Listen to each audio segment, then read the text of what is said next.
আসসালামু আলাইকুম। শিরোনামে আমন্ত্রণ জানাচ্ছি আমি শফি মাহমুদ সাগর।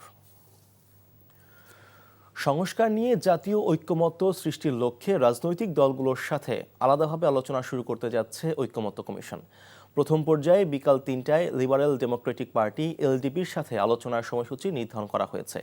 পর্যায়ক্রমে অন্যান্য দলসমূহের সাথেও আলোচনার সময়সূচি ঘোষণা করা হবে।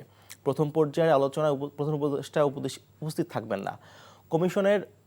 কমিশনের সহসভাপতি অধ্যাপক আলী রিয়াজের নেতৃত্বে কমিশনের সদস্যরা দলগুলোর সাথে আলোচনা করবেন। ইতোমধ্যে ঐক্যমত্য কমিশনের নিজের সংস্কার প্রস্তাবনা জমা দিয়েছে বাংলাদেশ জামায়াতে ইসলামী। ভারতে ২ বছর কারাভোগের পর বেনাপোল চেকপোস্ট দিয়ে দেশে ফিরেছেন ২১ বাংলাদেশি নারী, শিশু ও পুরুষ।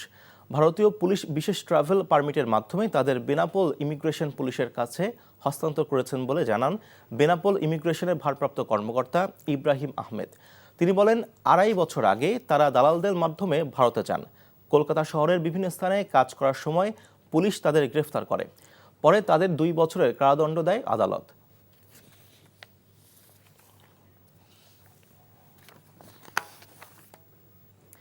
খেলার খবর, ক্রিকেট। সাকিব আল হাসান অবশেষে ত্রুটিপূর্ণ বোলিং অ্যাকশন থেকে মুক্তি পেলেন। তাকে অবৈধ বোলিং অ্যাকশনের দায় থেকে মুক্তি দিয়েছে ইংল্যান্ডের লাফবোরো বিশ্ববিদ্যালয়ের পরীক্ষার রিপোর্ট। ফলে যে কোনো পর্যায়ের ক্রিকেটেই সাকিবের আর বোলিং করতে বাধা থাকলো না। গত ৯ মার্চ বিশ্ববিদ্যালয়টির ল্যাবে সাকিবের সর্বশেষ পরীক্ষাটি হয়েছে। বুধবার ফলাফল জানানো হয়েছে, যেখানে সাকিব পরীক্ষায় মোট ২২টি ডেলিভারির দিয়েছেন, যার প্রায় সবই ত্রুটিমুক্ত। এই পরীক্ষার উদ্দেশ্যে গত ২৭ ফেব্রুয়ারি যুক্তরাজ্যে যান সাকিব। লন্ডনের কেনিংটন ওভালের কাছের এক হোটেলে ২ সপ্তাহের মতো থেকে সারে ক্লাবের সাথে অনুশীলন করেছেন কিয়া ওভালে। অনুশীলনে তাকে সব ধরনের সহযোগিতা করেছে সারে। প্র্যাকটিস উইকেট থেকে শুরু করে বিশেষজ্ঞ কোচ, জিমনেশিয়াম, সব লজিস্টিক সুবিধাই সাকিব আল হাসান সেখানে পেয়েছেন। ফুটবল। ভারতের বিপক্ষে এশিয়ান কাপ বাছাইয়ের ম্যাচ খেলতে মেঘালয়ের শিলংয়ের উদ্দেশ্যে ঢাকা ছেড়েছে বাংলাদেশ দল।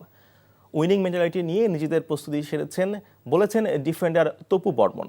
ইংলিশ লিগ খেলা হামজা চৌধুরী দলে থাকা ইতিবাচক, তার সাথে মানিয়ে নেয়ার চেষ্টা করছে সবাই, জানিয়েছেন মিডফিল্ডার সোহেল রানা। আরও জানাচ্ছেন কুশল ইয়াসির। ভারত ম্যাচকে কেন্দ্র করে এবারও বাড়তি উত্তেজনা। তবে দলের প্রধান শক্তি হামজা চৌধুরী সঙ্গে থাকায় সবাই প্রাণবন্ত।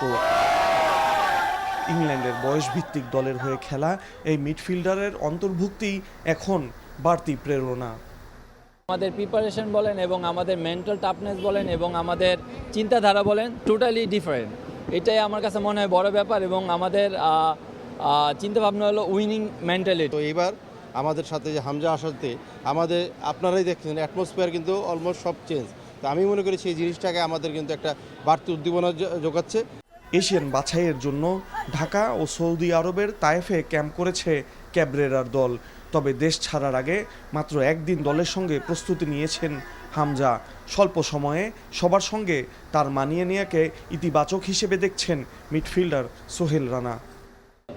হামজা খুবই তাড়াতাড়ি আমাদের সাথে মানিয়ে নিতে পারছে। মনে হচ্ছে যে ও আমাদের সাথে অনেক দিন ধরে খেলতেছে।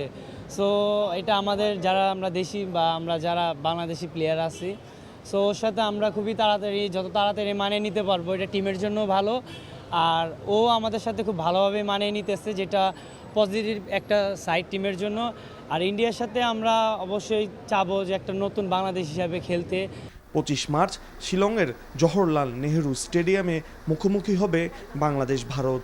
এই ম্যাচ দিয়েই লাল সবুজ জার্সিতে অভিষেক হচ্ছে হামজার।